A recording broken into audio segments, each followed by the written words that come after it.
የጥበባትና ፈጠራ ኢንዱስትሪ ውጤቶች የግለሰቦችና ማህበረሰብ እሴትን፣ ባህላዊ ሀብቶችን፣ እምነትና ፍላጎትን የሚያንጸባርቁ ቢሆኑም ለዘመናት ባለው የጥበብ ሂደት ውስጥ ግን ኢትዮጵያ የጥበባት ፖሊሲ ሳይኖራት ቆይቷል። ይህም የዘርፉ ተጠቃሚነትን ብዛም ሆኖ የጥበብ ስራዎች ተገቢውን ክብርና ባለቤትነት ሳያረጋግጡ እንዲቆዩ አድርጓል። በዚህ በሀገራችን ኪነ ጥበብ፣ እደ ጥበብ ጥበባቱ በሙሉ የዛሬ የቲያትር፣ የሙዚቃ፣ የስነ ጽሁፍ፣ የዳንስ፣ የስዕል፣ የፊልም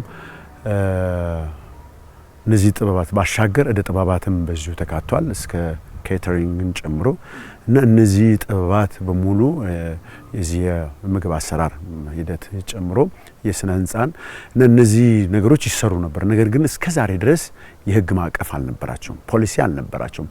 በምን መልክ መመራት እንዳለባቸው፣ መሄድ እንዳለባቸው፣ እገዛ ማግኘት እንዳለባቸው የተደረገ ነገር አልነበረም። ብዙ የሰራ ኪነ ጥበብ ኢትዮጵያ ውስጥ ያሉ የኪነ ጥበብ ሰዎች ብዙ ያልተጠቀሙበት ሆኖ ነው እስካሁን ኢትዮጵያ ውስጥ የሆነው ነው። ይህን ችግር ለመፍታትም የህግ ማዕቀፎችና ረቂቅ የጥበብ ፖሊሲን ማዘጋጀት ጥያቄ ሆኖ ይነሳል።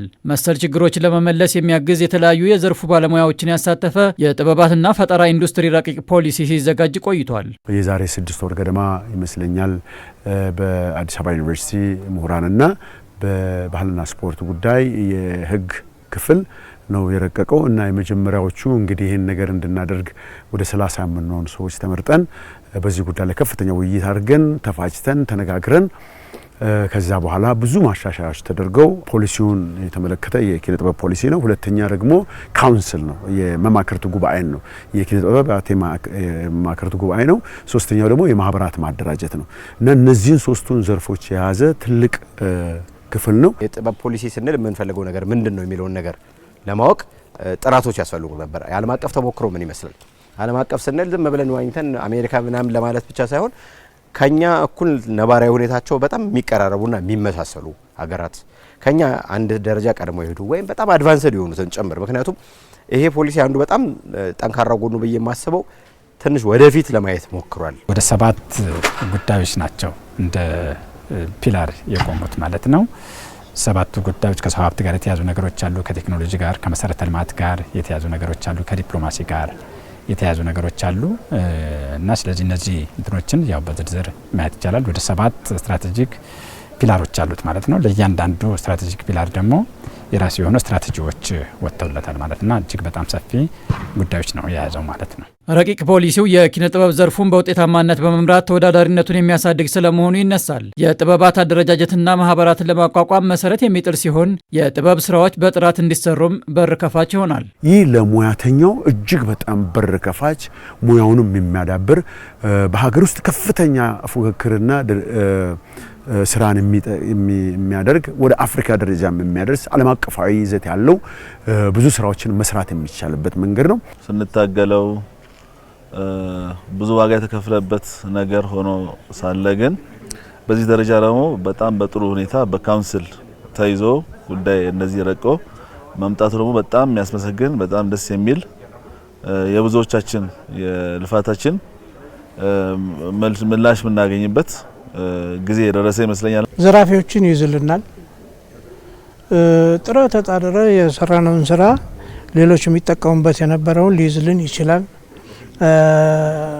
የዘራነውን ፍሬ አጭደን የምንበላበት ሊሆንልን ይችላል የሚል ግምት አለኝ። አሁን ፈጥረው ጥበባቸውን ይዘው በየቤታቸው ቁጭ አላሉ።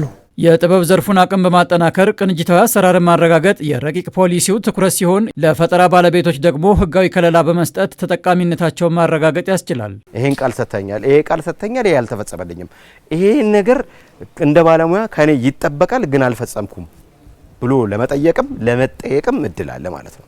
በጣም ትልቁ እድል ነው ብያስ ሀገርን በጥበብ ለማሻገር ዛሬ ካለንበት ዘመን ከአርቲፊሻል ኢንተለጀንስ ከደረስንበት የእድገት ደረጃ አንጻር እንዴት ነው ኪነ ጥበቡስ ወደዛ የሚሻገረው የሚለው ፖሊሲው በደንብ አድርጎ ያየ ነው። ተጨማሪ ግብአቶች ታክለውበት ጸድቆ ወደ ትግበራ እንደሚገባ የሚጠበቀው ይህ ረቂቅ ፖሊሲ እንደ ሀገር የጥበብ ዘርፉን ለመደገፍ የተሄደበትን ርቀት ሲያመላክት ሀገርም ከዘርፉ ተጠቃሚ እንድትሆን ያስችላል። ከጥበብ የምታገኘውን ዋጋ ለማግኘት ትችል ዘንድ ምቹ መደላድሎች መፍጠር አለባት። እነዚህ ምቹ መደላድሎች መካከል የጥበባት ፖሊሲ ያስፈልጋታል።